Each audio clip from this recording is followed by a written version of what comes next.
أعوذ بالله من الشيطان الرجيم بسم الله الرحمن الرحيم সুনানে আন-নাসাই চতুর্থ খণ্ড হাদিস নম্বর 5351 ইসহাক ইবনে ইব্রাহিম রাদিয়াল্লাহু তাআলা আনহু আয়েশা রাদিয়াল্লাহু তাআলা আনহা থেকে বর্ণিত একদা রাসূলুল্লাহ সাল্লাল্লাহু আলাইহি ওয়াসাল্লাম বাইরে গেলেন, তারপর আবার প্রবেশ করলেন।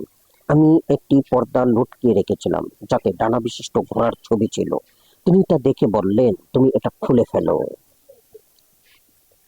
হাদিস নম্বর 5352 মুহাম্মদ ইবনে আবদুল্লাহ ইবনে বাজি রাদিয়াল্লাহু তাআলা আনহু উম্মুল মুমিনিন আয়েশা রাদিয়াল্লাহু তাআলা আনহা থেকে বর্ণিত, তিনি বলেন, আমার একখানা পর্দার কাপড় ছিল যাতে ছিল পাখির ছবি। কেউ ঘরে ঢোকার সময় তা তার সামনে পড়ত। রাসূলুল্লাহ সাল্লাল্লাহু আলাইহি ওয়াসাল্লাম বললেন, হে আয়েশা, তুমি এটা উল্টিয়ে দাও, কেননা যখন আমি ঘরে প্রবেশ করি তখন তা মার্কা দেখলে দুনিয়া আমার স্মরণে এসে পড়ে। তিনি আরো বললেন, আমাদের আর একখানা চাদর ছিল যাতে পণ্য চিহ্ন অঙ্কিত ছিল, আমরা তা পড়তাম, তাই তা কাটিনি। হাদিস নম্বর 5353 মুহাম্মদ ইবনে আব্দুল আলা রাদিয়াল্লাহু তাআলা আনহু আয়েশা রাদিয়াল্লাহু তাআলা আনহা থেকে বর্ণিত, তিনি বলেন, আমার ঘরে একখানা কাপড় ছিল যাতে ছিল অনেক ছবি। আমি তা ঘরের চেরাগদানির উপর লটকিয়ে রেখেছিলাম। রাসূলুল্লাহ সাল্লাল্লাহু আলাইহি ওয়াসাল্লাম সেদিকে ফিরে নামাজ পড়তেন। তিনি বললেন, হে আয়েশা, তুমি এটা আমার সামনে থেকে সরিয়ে ফেলো। আমি তা সরিয়ে ফেলি এবং তা দিয়ে বালিশ বানাই। হাদিস নম্বর 5354 ওহাব ইবনে বায়ান রাদিয়াল্লাহু তাআলা আনহু আয়েশা রাদিয়াল্লাহু তাআলা আনহা থেকে বর্ণিত, তিনি একখানা পর্দা ঝুলিয়েছিলেন যাতে ছবি ছিল। রাসূলুল্লাহ সাল্লাল্লাহু আলাইহি ওয়াসাল্লাম ঘরে প্রবেশ করে তা খুলে ফেললেন। তিনি তা খণ্ডিত করে দুইটি বালিশ বানান। ওই মজলিসে রাবিয়া ইবনে আতা নামক এক ব্যক্তি বলে উঠল, আমি আবু মুহাম্মদ অর্থাৎ কাসিমকে বলতে শুনেছি, আয়েশা রাদিয়াল্লাহু তাআলা আনহা বলেছেন, রাসূলুল্লাহ সাল্লাল্লাহু আলাইহি ওয়াসাল্লাম তাতে হেলান দিতেন। হাদিস নম্বর 5355 কুতাইবা রাদিয়াল্লাহু তাআলা আনহু আয়েশা রাদিয়াল্লাহু তাআলা আনহা থেকে বর্ণিত, তিনি বলেন, রাসূলুল্লাহ সাল্লাল্লাহু আলাইহি ওয়াসাল্লাম কোন এক সফর শেষে তাশরিফ আনলেন। আমি চেরাগদানে একটা পর্দা ঝুলিয়েছিলাম যাতে ছবি অঙ্কিত ছিল। তিনি সেটি খুলে ফেলে বললেন, কিয়ামতের দিন সর্বাধিক আযাব হবে তাদের যারা আল্লাহর সৃষ্ট বস্তুর ছবি অঙ্কন করে। হাদিস নম্বর 5356 ইসহাক ইবনে ইব্রাহিম ও কুতাইবা ইবনে সাইদ রাদিয়াল্লাহু তাআলা আনহু উম্মুল মুমিনিন আয়েশা রাদিয়াল্লাহু তাআলা আনহা থেকে বর্ণিত, তিনি বলেন, রাসূলুল্লাহ সাল্লাল্লাহু আলাইহি ওয়াসাল্লাম আমার নিকট আগমন করলেন। আমি ছবিযুক্ত একটি পর্দা ঝুলিয়ে রেখেছিলাম। তা দেখার পর তার চেহারার রং পরিবর্তিত হলো। তিনি নিজ হাতে সেটি ছিঁড়ে ফেললেন এবং বললেন, কিয়ামতের দিন সর্বাধিক আযাব ওই ব্যক্তিদের হবে যারা আল্লাহর সৃষ্টির অনুরূপ ছবি অঙ্কন করে। হাদিস নম্বর 5357 আমর ইবনে আলী রাদিয়াল্লাহু তাআলা আনহু নাজর ইবনে আনাস রাদিয়াল্লাহু তাআলা আনহু থেকে বর্ণিত, তিনি বলেন, আমি ইবনে আব্বাস রাদিয়াল্লাহু তাআলা আনহু এর নিকট উপবিষ্ট ছিলাম। এ সময় ইরাকের এক ব্যক্তি তার নিকট এসে বলল, আমি এরূপ ছবি অঙ্কন করে থাকি, আপনি এ ব্যাপারে কি বলেন? তিনি বললেন, নিকটে এসো, নিকটে এসো। আমি মুহাম্মদ রাসূলুল্লাহ সাল্লাল্লাহু আলাইহি ওয়াসাল্লামকে বলতে শুনেছি, যে ব্যক্তি পৃথিবীতে কোন ছবি অঙ্কন করবে, কিয়ামতের দিন তাকে ওই ছবিতে প্রাণ সঞ্চার করতে বলা হবে, কিন্তু সে তাতে প্রাণ সঞ্চার করতে সক্ষম হবে না। হাদিস নম্বর 5358 কুতাইবা রাদিয়াল্লাহু তাআলা আনহু ইবনে আব্বাস রাদিয়াল্লাহু তাআলা আনহু থেকে বর্ণিত, তিনি বলেন, রাসূলুল্লাহ সাল্লাল্লাহু আলাইহি ওয়াসাল্লাম বলেছেন, যে ব্যক্তি কোন ছবি অঙ্কন করবে তাকে শাস্তি দেওয়া হবে যতক্ষণ না সে তাতে প্রাণ সঞ্চার করবে, অথচ সে তাতে প্রাণ দিতে সক্ষম হবে না। হাদিস নম্বর 5359 আমর ইবনে আলী রাদিয়াল্লাহু তাআলা আনহু আবু হুরায়রা রাদিয়াল্লাহু তাআলা আনহু থেকে বর্ণিত, তিনি বলেন, রাসূলুল্লাহ সাল্লাল্লাহু আলাইহি ওয়াসাল্লাম বলেছেন, যে ব্যক্তি ছবি অঙ্কন করবে তাকে শাস্তি দেওয়া হবে যে পর্যন্ত না সে তাতে প্রাণ সঞ্চার করবে, অথচ সে তাতে প্রাণ দিতে সক্ষম হবে না। হাদিস নম্বর 5360 কুতাইবা রাদিয়াল্লাহু তাআলা আনহু ইবনে উমার রাদিয়াল্লাহু তাআলা আনহু থেকে বর্ণিত যে রাসূলুল্লাহ সাল্লাল্লাহু আলাইহি ওয়াসাল্লাম বলেছেন, ছবি তৈরিকারী লোকদেরকে কিয়ামতের দিন শাস্তি দেওয়া হবে। তাদেরকে বলা হবে তোমরা যা তৈরি করেছো তাতে জীবন দান করো। হাদিস নম্বর 5361। কুতাইবা রাদিয়াল্লাহু তাআলা আনহু নবী সাল্লাল্লাহু আলাইহি ওয়াসাল্লাম এর স্ত্রী আয়েশা রাদিয়াল্লাহু তাআলা আনহা বলেন, রাসূলুল্লাহ সাল্লাল্লাহু আলাইহি ওয়াসাল্লাম বলেছেন, এই সকল ছবি অঙ্কনকারীকে কিয়ামতের দিন শাস্তি দেওয়া হবে। তাদেরকে বলা হবে তোমরা যা তৈরি করেছো তাতে প্রাণ দান করো। হাদিস নম্বর 5362। কুতাইবা রাদিয়াল্লাহু তাআলা আনহু উম্মুল মুমিনিন আয়েশা রাদিয়াল্লাহু তাআলা আনহা বলেছেন, কিয়ামতের দিন সর্বাপেক্ষা কঠিন শাস্তি ওই লোকদের হবে যারা সৃষ্টি কার্যে আল্লাহর অনুকরণ করে। হাদিস নম্বর 5363। আহমেদ ইবনে হারব ও মোহাম্মদ ইবনে ইয়াহইয়া ইবনে মুহাম্মদ রাদিয়াল্লাহু তাআলা আনহু আব্দুল্লাহ রাদিয়াল্লাহু তাআলা আনহু হতে বর্ণিত, তিনি বলেন, রাসূলুল্লাহ সাল্লাল্লাহু আলাইহি ওয়াসাল্লাম বলেছেন, কিয়ামতের দিন ছবি তৈরিকারীরা সর্বাধিক শাস্তিপ্রাপ্তদের অন্তর্ভুক্ত হবে। হাদিস নম্বর 5364।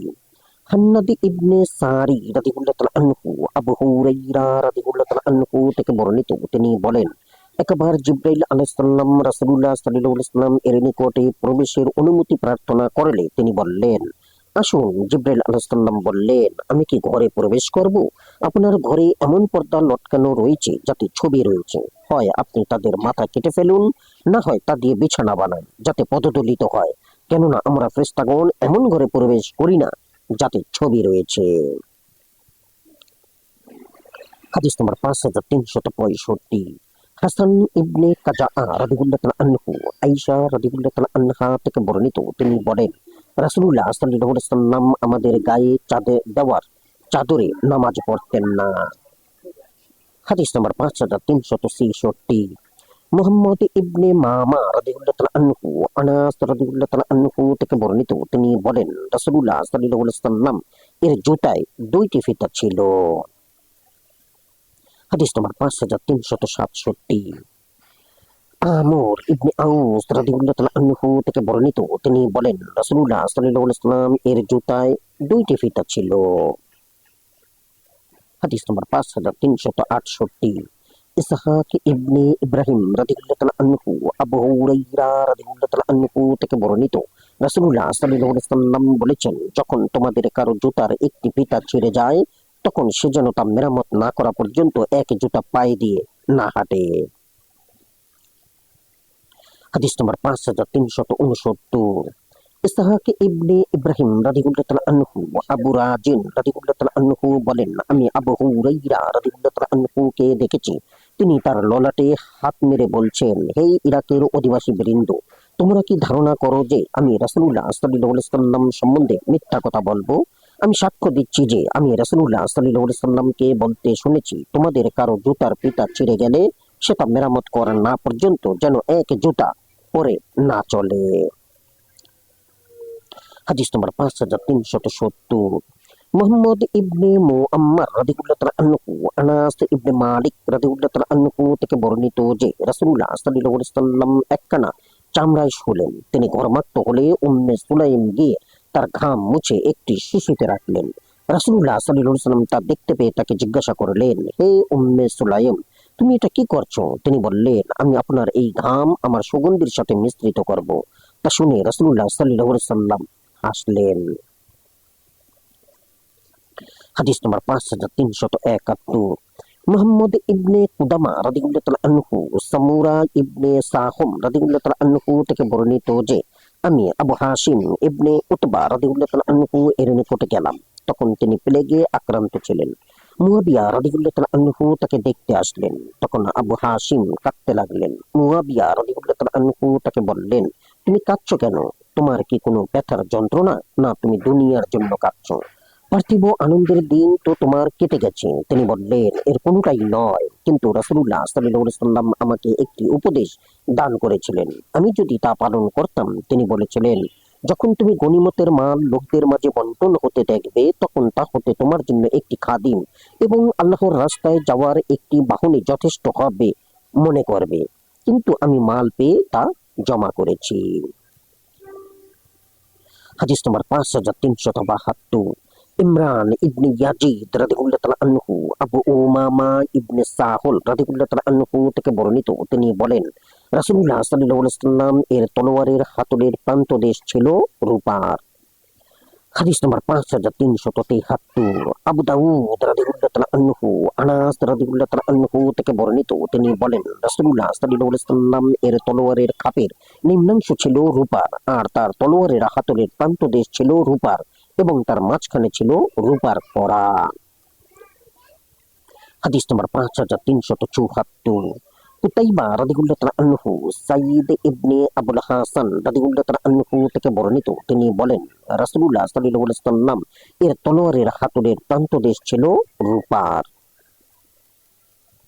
হাদিস নম্বর 5375।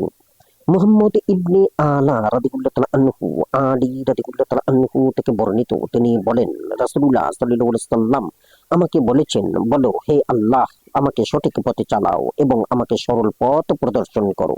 আর তিনি আমাকে মায়াসিরের উপর বসতে নিষেধ করেছেন।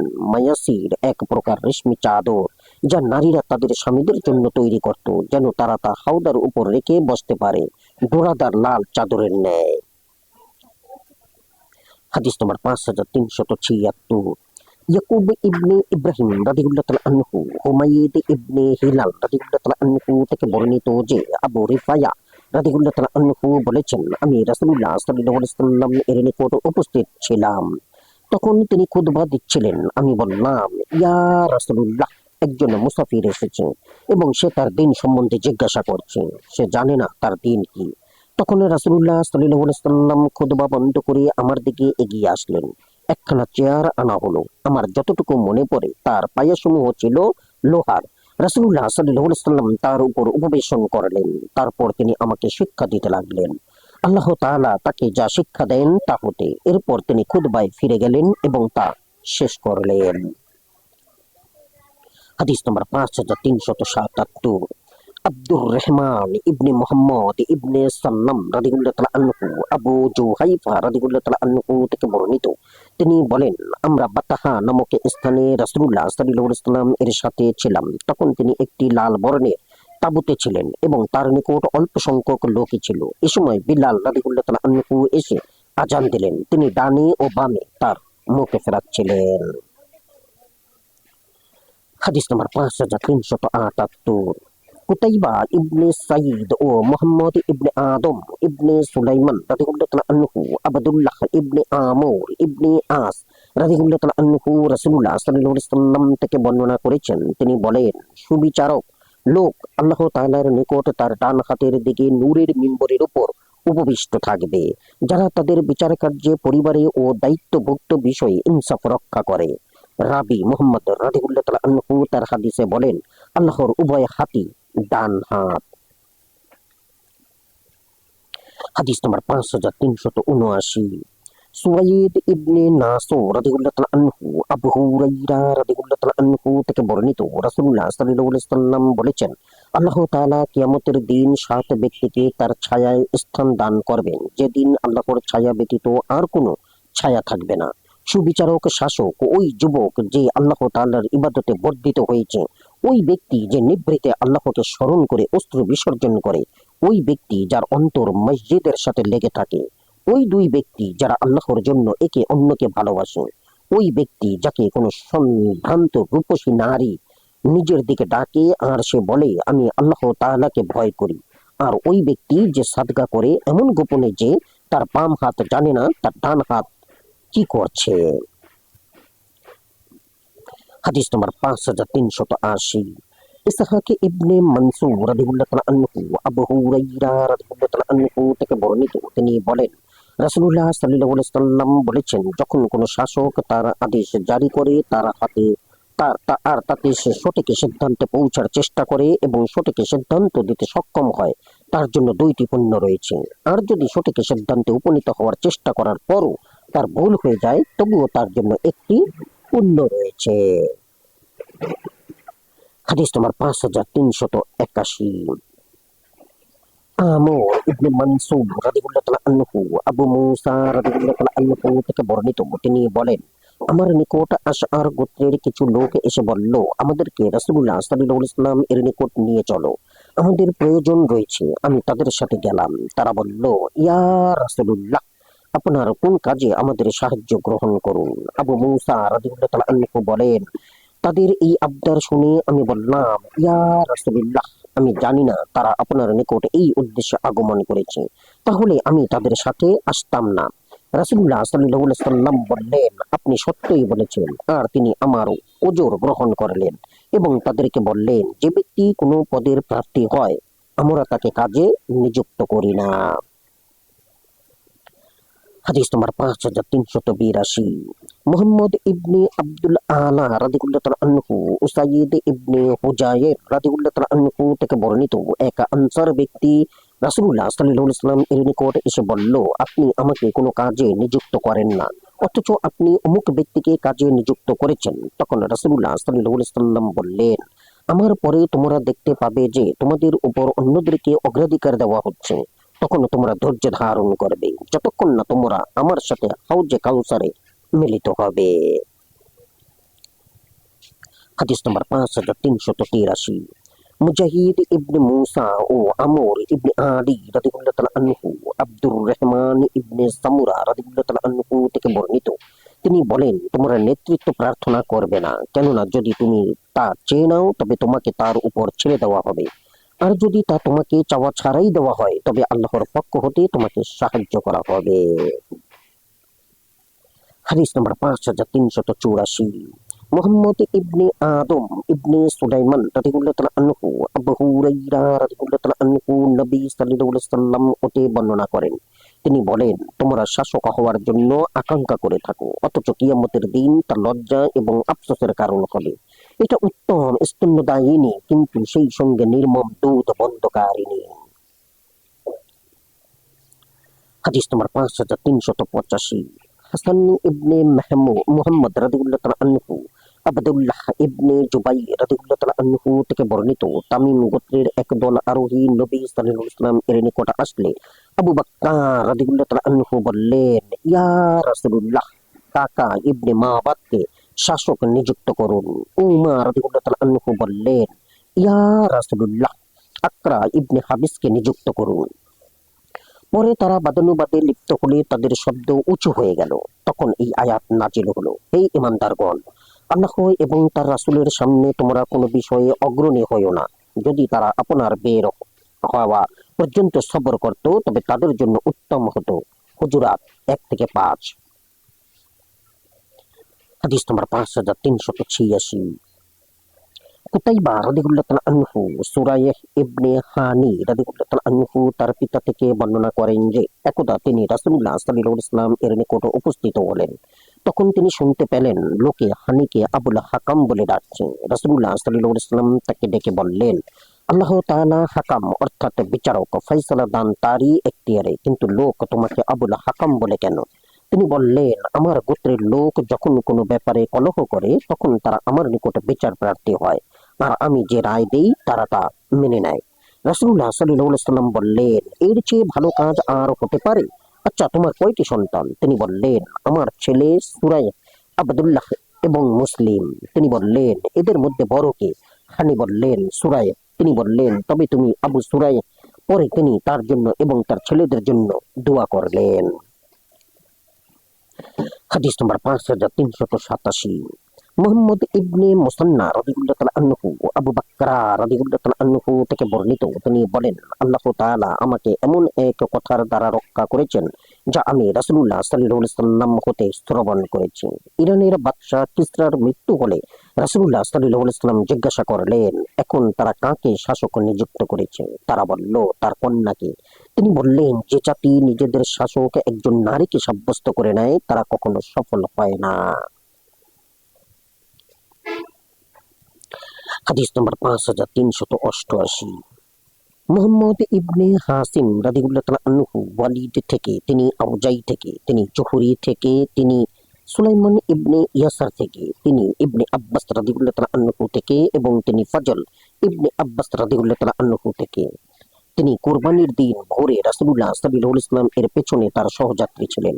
এ সময় খাসআম গোত্রের এক নারী রাসূলুল্লাহ সাল্লাল্লাহু আলাইহি ওয়াসাল্লাম এর নিকট উপস্থিত হয়ে বলল, ইয়া রাসূলুল্লাহ, আল্লাহর নির্ধারিত ফরজ হজ আমার পিতার উপর তার বার্ধক্যে আরোপিত হয়েছে, অথচ তিনি শায়িত অবস্থা ব্যতীত সওয়ারও হতে পারেন না। এমত অবস্থায় আমি কি তার পক্ষ হতে হজ আদায় করব? তিনি বললেন, হ্যাঁ, তার পক্ষ হতে তুমি হজ করো, কেননা তার কোনো দেনা থাকলে তা তো তুমি আদায় করতে। হাদিস নম্বর 5389।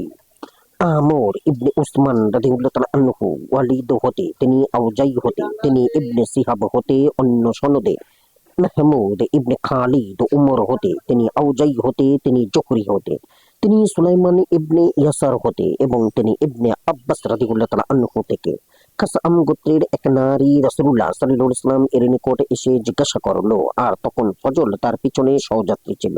সে বলল, ইয়া রাসূলুল্লাহ, আল্লাহর নির্ধারিত ফরজ হজ আমার পিতার উপর আরোপিত হয়েছে, অথচ তিনি এত বৃদ্ধ যে শায়িত অবস্থা ব্যতীত সওয়ার হতে পারেন না। আমি তার পক্ষ হতে হজ করলে তা আদায় হবে কি?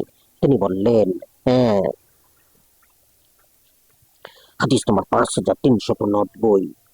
হারিস ইবনে মিসকিন রাদিয়াল্লাহু তাআলা আনহু আব্দুল্লাহ ইবনে আব্বাস রাদিয়াল্লাহু তাআলা আনহু থেকে বর্ণিত, তিনি বলেন, ফজল ইবনে আব্বাস রাদিয়াল্লাহু তাআলা আনহু রাসূলুল্লাহ সাল্লাল্লাহু আলাইহি ওয়াসাল্লাম এর পেছনে আরোহী ছিলেন। এমন সময় খাসআম গোত্রের এক নারী মাসআলা জিজ্ঞাসার উদ্দেশ্যে তার নিকট উপস্থিত হলো। তখন ফজল রাদিয়াল্লাহু তাআলা আনহু ওই নারীর প্রতি দৃষ্টি দিলেন, আর ওই নারীও তার দিকে তাকাচ্ছিল। রাসূলুল্লাহ সাল্লাল্লাহু আলাইহি ওয়াসাল্লাম ফজলের চেহারা অন্যদিকে ফিরিয়ে দিচ্ছিলেন। তখন ওই নারী বলল, ইয়া রাসূলুল্লাহ, আল্লাহ পাকের নির্ধারিত ফরজ হজ আমার পিতার উপর ওই সময় ফরজ হলো যখন আমার পিতা বৃদ্ধ, এমনকি তিনি উঠে বসতেও পারেন না। আমি কি তার পক্ষ হতে হজ আদায় করব? তিনি বললেন, হ্যাঁ। আর এটি বিদায় হজের ঘটনা। হাদিস নম্বর 5391। আবু দাউদ রাদিয়াল্লাহু তাআলা আনহু ইবনে আব্বাস রাদিয়াল্লাহু তাআলা আনহু থেকে বর্ণিত যে খাসআম গোত্রের এক মহিলা বলল, ইয়া রাসূলুল্লাহ, আমার পিতা অতি বৃদ্ধ, তিনি উটের উপর ঠিক হয়ে বসতেও পারেন না। এমত অবস্থায় তার উপর আল্লাহর ফরজ হজ আরোপিত হয়েছে, আমি কি তার পক্ষ থেকে হজ আদায় করতে পারি? রাসূলুল্লাহ সাল্লাল্লাহু আলাইহি ওয়াসাল্লাম তাকে বললেন, হ্যাঁ। ফজল ওই মহিলার দিকে তাকাতে লাগলেন, আর সে ছিল একটা সুন্দরী মহিলা। তখন রাসূলুল্লাহ সাল্লাল্লাহু আলাইহি ওয়াসাল্লাম ফজলকে ধরে তার চেহারা অন্যদিকে ফিরিয়ে দিলেন। হাদিস নম্বর 5392। মুজাহিদ ইবনে মুসা রাদিয়াল্লাহু তাআলা আনহু হুসাইন ইয়াহইয়া ইবনে আবু ইসহাক হতে, তিনি সুলাইমান ইবনে ইয়াসার হতে এবং তিনি আব্দুল্লাহ ইবনে আব্বাস রাদিয়াল্লাহু তাআলা আনহু থেকে বর্ণিত যে এক ব্যক্তি রাসূলুল্লাহ সাল্লাল্লাহু আলাইহি ওয়াসাল্লামকে জিজ্ঞাসা করলো, আমার পিতার উপর হজ ফরজ হয়েছে, কিন্তু তিনি বার্ধক্যে উপনীত, এমনকি উঠে বসতেও পারেন না। যদি আমি তাকে বেঁধে দেই তবে ভয় হয়, হয়তো তিনি মৃত্যুমুখে পতিত হবেন। আমি কি তার পক্ষ হতে হজ করব? তিনি বললেন, দেখো, যদি তার উপর ঋণ থাকতো আর তুমি তা আদায় করে দিতে, তবে তা আদায় হতো কিনা? সে বলল, হ্যাঁ। তিনি বললেন, তবে তুমি তার পক্ষ হতে হজ আদায় করো, কেননা এটাও আল্লাহর ঋণ। হাদিস নম্বর 5393। আহমেদ ইবনে সুলাইমান রাদিয়াল্লাহু তাআলা আনহু মুহাম্মদ ইয়াহইয়া ইবনে আবু ইসহাক হতে, তিনি সুলাইমান ইবনে ইয়াসার হতে এবং তিনি ফজল ইবনে আব্বাস রাদিয়াল্লাহু তাআলা আনহু থেকে বর্ণনা করেন যে তিনি রাসূলুল্লাহ সাল্লাল্লাহু আলাইহি ওয়াসাল্লাম এর পিছনে সওয়ার ছিলেন। এমন সময় এক ব্যক্তি এসে বলল, ইয়া রাসূলুল্লাহ, আমার মাতা নিতান্ত বৃদ্ধা, তাকে উঠে বসালেও তিনি বসতে পারবেন না, আর যদি তাকে বেঁধে দেই তবে ভয় হয় আমি না তাকে মেরে ফেলি। রাসূলুল্লাহ সাল্লাল্লাহু আলাইহি সাল্লাম বললেন, দেখো, যদি তোমার মাতার উপর ঋণ থাকতো তবে কি তুমি তা আদায় করতে? সে বলল, হ্যাঁ। তিনি বললেন, অতএব তার পক্ষ হতে তুমি হজ করো। হাদিস নম্বর 5394। আবু দাউদ রাদিয়াল্লাহু তাআলা আনহু শুবা ইয়াহইয়া ইবনে আবু ইসহাক হতে, তিনি সুলাইমান ইবনে ইয়াসার হতে এবং তিনি ফজল ইবনে আব্বাস রাদিয়াল্লাহু তাআলা আনহু থেকে এক ব্যক্তি নবী সাল্লাল্লাহু আলাইহি ওয়াসাল্লাম এর নিকট বলল, ইয়া রাসূলুল্লাহ, আমার পিতা অত্যধিক বৃদ্ধ, তিনি হজ করতে অক্ষম। আমি যদি তাকে বাহনের উপর বসিয়ে দেই তবে তিনি ঠিকভাবে বসতে পারবেন না। আমি কি তার পক্ষে হজ আদায় করতে পারি? তিনি বললেন, তুমি তোমার পিতার পক্ষে হজ করতে পারো। হাদিস নম্বর 5395। মুহাম্মদ ইবনে মামা রাদিয়াল্লাহু তাআলা আনহু ইবনে আব্বাস রাদিয়াল্লাহু তাআলা আনহু থেকে বর্ণিত যে এক ব্যক্তি রাসূলুল্লাহ সাল্লাল্লাহু আলাইহি ওয়াসাল্লাম এর নিকট এসে বলল, আমার পিতা অধিক বৃদ্ধ ব্যক্তি, অতএব আমি কি তার পক্ষ হতে হজ আদায় করতে পারি? তিনি বললেন, হ্যাঁ, বলো তো, যদি তার উপর ঋণ থাকতো এবং তুমি তা পরিশোধ করে দিতে, তবে তা কি তার পক্ষ হতে আদায় হতো না? হাদিস নম্বর 5396। মুহাম্মদ ইবনে আলা রাদিয়াল্লাহু তাআলা আনহু আব্দুর রহমান ইবনে ইয়াজিদ রাদিয়াল্লাহু তাআলা আনহু থেকে বর্ণিত, তিনি বলেন, একদিন আবদুল্লাহ ইবনে মাসউদ রাদিয়াল্লাহু তাআলা আনহু এর নিকট অনেক লোক আসলো। তখন আবদুল্লাহ রাদিয়াল্লাহু তাআলা আনহু বললেন, আমাদের উপর এমন এক সময় অতিবাহিত হয়েছে যখন আমরা কোনো বিচার করতাম না, আর ভাগ্যে আল্লাহ তাআলা আমাদের রেখেছেন যে আমরা এই পর্যায়ে পৌঁছাবো যেমন তোমরা প্রত্যক্ষ করছো। এখন হতে তোমাদের কারো যদি কখনো কোনো মীমাংসা করার প্রয়োজন হয়, তখন সে আল্লাহ পাকের কিতাবানুসারে মীমাংসা করবে। যদি এমন কোনো ব্যাপারে মীমাংসা করতে হয় যা আল্লাহর কিতাবে নেই, তখন সে তার নবী এই ব্যাপারে যে মীমাংসা করেছেন তা দ্বারা মীমাংসা করবে। আর যদি তার নিকট এমন কোনো ব্যাপারে উপস্থিত হয় যা আল্লাহর কিতাবেও নেই এবং এই ব্যাপারে নবী সাল্লাল্লাহু আলাইহি ওয়াসাল্লাম এর ফয়সালাও নেই, তখন সে যেন নেককারদের মীমাংসা অনুযায়ী মীমাংসা করে।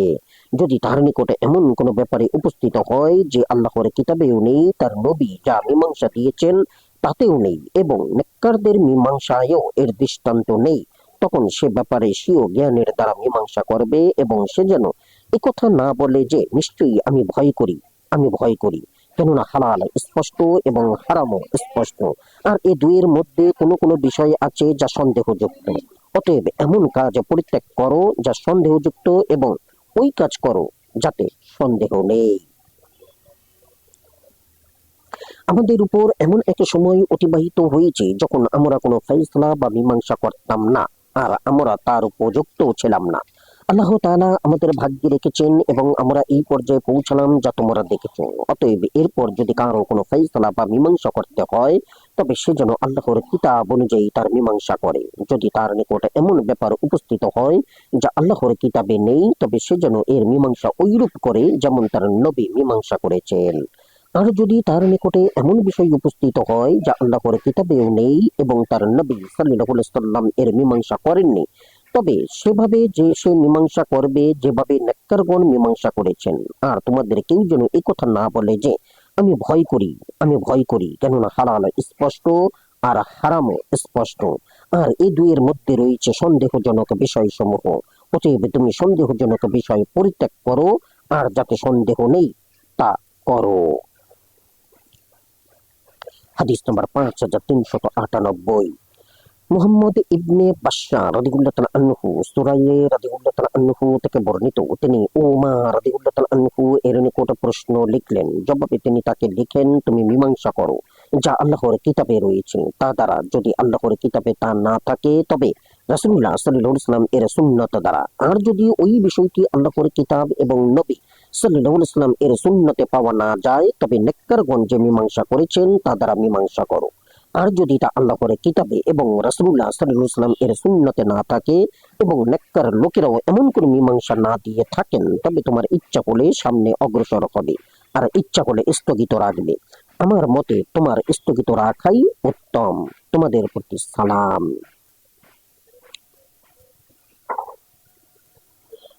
হাদিস নাম্বার 5399। হুসাইন ইবনে হুরাইস রাদিয়াল্লাহু তাআলা আনহু ইবনে আব্বাস রাদিয়াল্লাহু তাআলা আনহু থেকে বর্ণিত, তিনি বলেন, ঈসা ইবনে মারয়াম আলাইহিস সালাম এরপর এমন কয়েকজন বাদশা ছিলেন যারা তাওরাত এবং ইনজিলে পরিবর্তন সাধন করেন।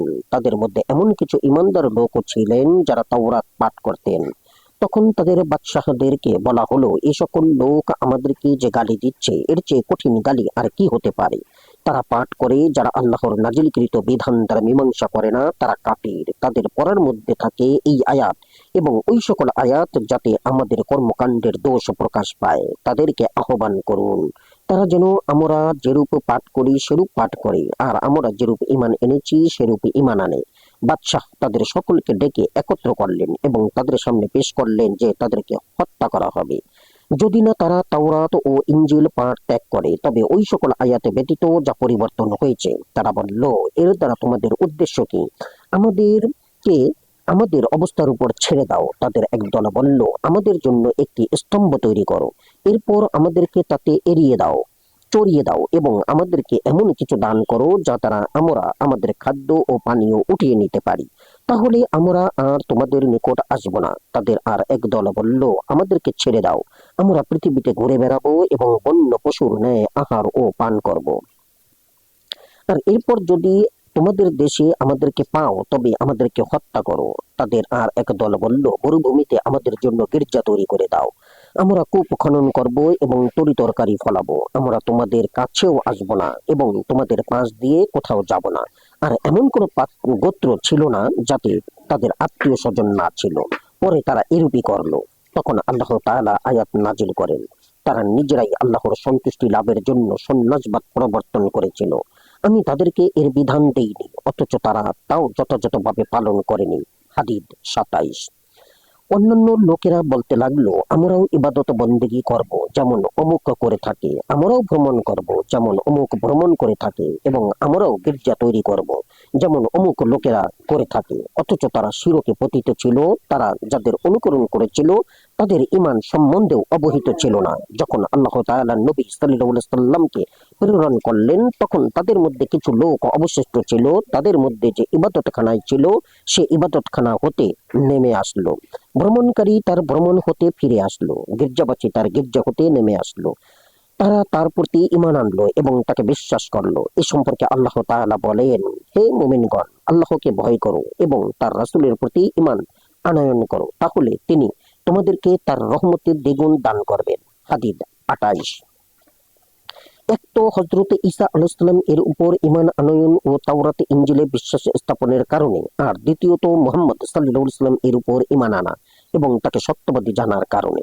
আল্লাহ বলেন, তিনি তোমাদেরকে দেবেন আলো যার সাহায্যে তোমরা চলবে, অর্থাৎ কুরআন এবং নবী সাল্লাল্লাহু আলাইহি সাল্লাম এর অনুসরণ, যেন আহলে কিতাব জানতে পারে আল্লাহর সামান্যতম অনুগ্রহের উপরও তাদের কোনো অধিকার নেই। হাদিদ 28। অর্থাৎ যেই কিতাবীগণ তোমাদের অনুকরণ করে অথচ ঈমান আনে না তারা। হাদিস তোমার 5400। আমর ইবনে আদি রাদিয়াল্লাহু তাআলা আনহু উম্মে সালামা রাদিয়াল্লাহু তাআলা আনহু থেকে বর্ণিত, রাসূলুল্লাহ সাল্লাল্লাহু আলাইহি সাল্লাম বলেছেন, তোমরা আমার নিকট মোকদ্দমা দায়ের করে থাকো, আমি তো মানুষই, হয়তো তোমাদের কেউ তার প্রতিপক্ষ অপেক্ষা তার দাবি উত্থাপনে বেশি পারদর্শী। কাজেই যদি আমি কাউকে তার ভাইয়ের কোনো হক দিয়ে ফেলি তবে সে যেন তা গ্রহণ না করে, কেননা এমত অবস্থায় আমি তাকে আগুনের এক অংশই দান করি। আমানতু বিল্লাহ। জাযাকুমুল্লাহ খাইরান। আসসালামু আলাইকুম।